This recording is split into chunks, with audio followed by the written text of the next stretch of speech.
Abalus Oromo kamma waa'ee dhiigatii miti nuutu baadhatee irra haaye. Kanaaf ummanni Oromoo tokko gam lamaan miidhamaa jira. Sirna kanaan cafaqamaa jira, jeefamaa jira, saamamaa jira. Maqaa isaatiin immoo sabab sablammiin fi biyyoonni ollaas miidhaa keessa jiran jechuudha. Oromoon mari'atee badii narratti raawwatuu fi maqaa kiyyaan warra biraa irratti raawwatamus dhaabsisuudha. Ittiin kan inni isaa roorroo itti fufte biraa dhaabsuu qofa osoo hin ta'in gara misoomaaf tasgabbiitti ce'uudhaaf maal qabu godhuu qabna. Kajaa akka bareenuun barbaada. Yaada takkaa lama kaa'uun barbaada. Erga sirna abbaa irreetirraa gara dimokiraasii ce'uun dhabamee anokrasii keessa takkaa'u sirna sidhabloota sirna wambadeeti amma kan jiru. Sirna seera hin qabne. Sirna humnaas hin qabne, seeraanis hin bulle, humnas hin qabne. Dimokiraasiin sirna seeraan bulu. Abbaan irree humna irreen bulu. Sirni amma jiru seeras hin qabu, humnas hin qabu. Kana keessaa akkamiin baana bahuudhaaf straight gara dimokiraasii ceenaan nama deemsisu. Karaan barbaachisu maali? Amma kaduraa biyya hambisuu barbaachisa. Biitii yoo kafacaatu taate guttaan reeftu kan ture ni arga intarneet irratti waan kaka'u.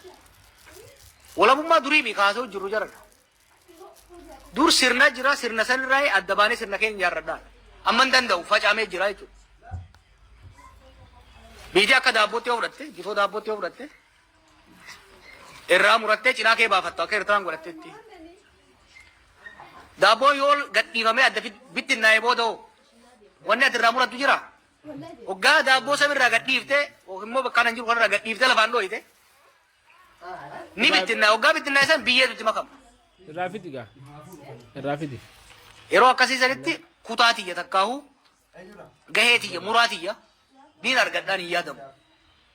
Niin argadhaan niin dhaga'amu Oromoo keessattis warra Tigree keessattis warra Amaaraa keessattis imbaara kanan barbaannu kanaafuu irraa kunnaa maal no it's not possible reality amma Itoophiyaan jirtu kana jechuudha. Reality amma Itoophiyaan jirtuun first thing first the state need to be saved. Mammaasan irra deddeebi'ee haasa'u kan xiqqoo naalaala mataa jiru sabbata maran. Mataan hin jiru daaraa godhe jiru gurbaan. Hanga hafte faashaadhaan hiine sanbooda waliin bullamoo waliin hin bullu akkamitti tolchina kaja'u mari'achuu barbaachisa. Kan ammoo adda durummaadhaan Oromoon godhuu qaba. Maaliifin yeroo ammaa kana sagalee kiyya ol kaase. The same project wanniin dhufee isinitti hime waggaa sadii taana fakkaate waggaan as dhufe hidhaa waggaan bahe. Callisaa, nagaya buusaa, dhiisaa mootummaa tanasii, mee afaa usneen laallaa, duuba duubaan qoybina. The tactic was different. The objective was the same. Objective was to save the state. The objective remained. The objective remained saving the Ethiopian state. The tactic from 2022 to try silent diplomacy. Mediation, peace building, restoration of peace through diplomatic means. Kayyala turreechu. Waggaa lamaan walakkaa dabre kana hedduu irra yaalle. Akkuma reefu sin inja biyyi tun illee nu gargaarte. Warri Ameerikaas nu gargaare, warri Keeniyaas, warri Taanzaaniyaas nu gargaaranii biyya keessaa haayyoleen abbootiin gadaa, sheekonni, qeesonni dhiibbaa guddaa gaafa san amma as kan hin dhufe isin qabbaneessuu qofaaf osoo hin ta'in irra caalaa waraana bilisummaa Oromootiin dhiibbaa gochuudha dhufe. And that's what I did. Maaliin arge gaafas at least lola Tigraay dhaabuudhaaf fedhii agarsiisaa waan tureef yoo ijoollee amma tokko qabbaneessine karaa possibilitiin nagaya akka jiru ijoollee amansiisuu yoo goone uummata mobilaayiz gochuudha. Yoo xiqqaate gurbaan kun balaa biyyattii itti buuse kana keessaa hamma tokko baratee jira jee waan abdaddeef yaa ana qofaa yaalii guddaa goone jechuudha. Garuu nami gariin dhaloota jallata. Haga feete bidda keessuun sirraa'u.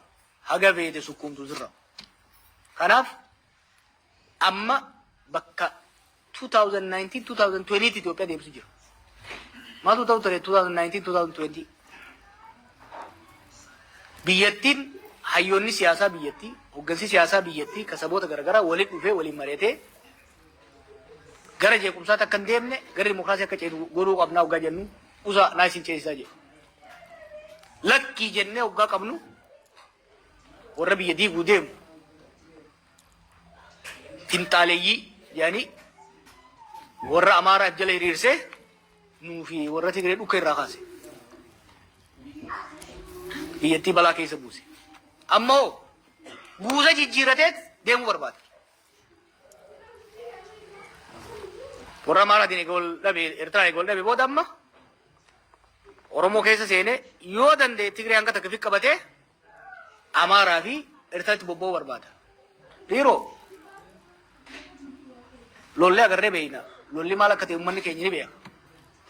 Dhugaa nuti lolan barbaadnu. Nu lolan barbaadnu kalee isaas gaafa Minilik irraa kaasee hanga zamana Mallasitti uummanni keenya kan fincilee qabsoo godhe rakkateeti. Malee abbaa rabshaa naa bayiidhaan uummanni keenya takka lola seenee hin beeku. Amma waan akkasitti deemu. Kun immoo maal godha? Kufaatii biyyattii. Har'a gaafa nu biyya deemnu gaafa guyyaa aangoo qabate doolaarri tokko qarshii 27 ture. Har'a baankiidhaan 127 moo 25. Black market gara 145ti. Namni biyya keenya guddaa haga xiqqaatti dachaa meeqan hiyyoomame jechuudha. Diinagdeen daaraa taatee jirti. Waraanni biyyattii ganda hundatti hidhamee faca'insa jira jechuudha. Uummanni biyyattii sadarkaa waan nyaatu dhabee wal nyaachuudhaaf garaa wal nyaatee taa'u irra jira jechuudha. Kanaaf hojiin dura godhamuu qabu sirna kana harka deebisisu malee hin jiru. Keessattuu amma buusa biraa baafachuu hin danda'u amma booda. None he has burned all the bridge. Dhufe amma mana. He is home. He is exactly where we need him to be. Amma carraa lama qabu. Takka sirraa'ee nagee buusu. Takka ammoo isaa jecha biyyiin diigamtu. Isaa jecha biyyiin baddu. Karaa irraa maquudha.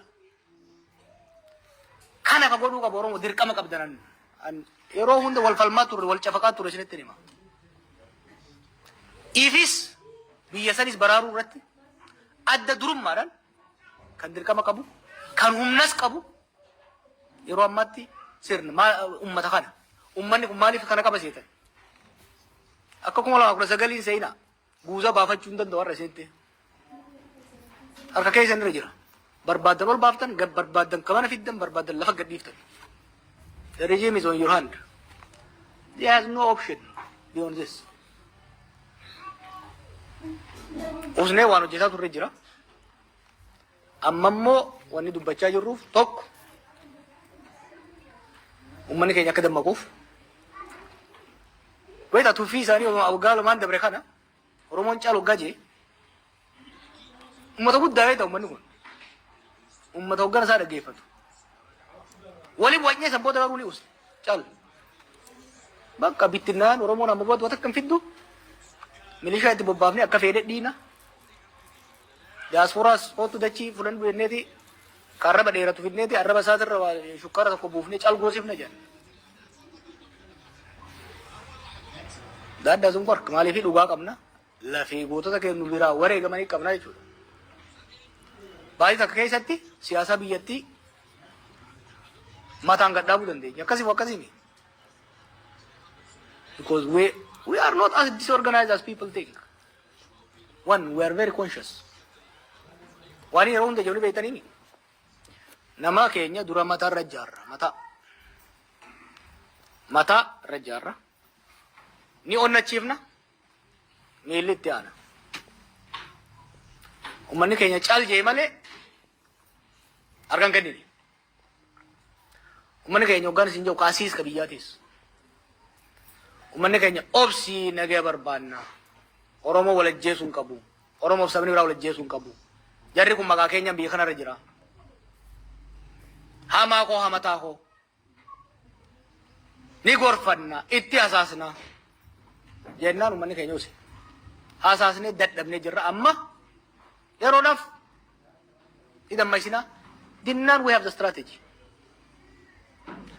ka dhibba nurra hirkate dhiisi ka baankiif taankii qabate nurra deemaa tureewu lafumaan geenye kanaaf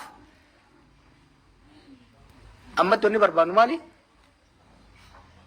haala biyya keessa akka hubattan barbaanna kallattii itti deemu akka hubattan barbaanna more than anything else I want you to feel responsible biyya san balaa kana daranii akkan seenne hambisuu irratti hunda caala itti gaafatamummaa akka qabu isin kophaa keessan osoo hin ta'in saboota biraatiin walii tumsaa wal hubachaa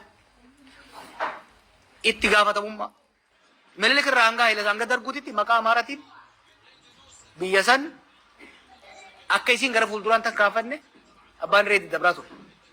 Waggaa 27 maqaa Tigreetiin uummata san itti baasaa turan. Amma immoo maqaa Oromootiin kaasan daranii keessa biyya galchaa deemaa jiran jechuudha. Maqaa keenyaan biyya akka hin diigamne maqaa keenyaan Oromiyaanis Itoophiyaanis akka hin diigamne uummanni keenya balaa sana caalaarra akka hin seenneef hojii hojjechuutti seennee jirra. Isin wajjin mari'annaa. Garii maayikiroofoonii mari'annaa garii gurratti walitti hasaasnaa jechuudha. Garii balbatti walitti hasaafnaa.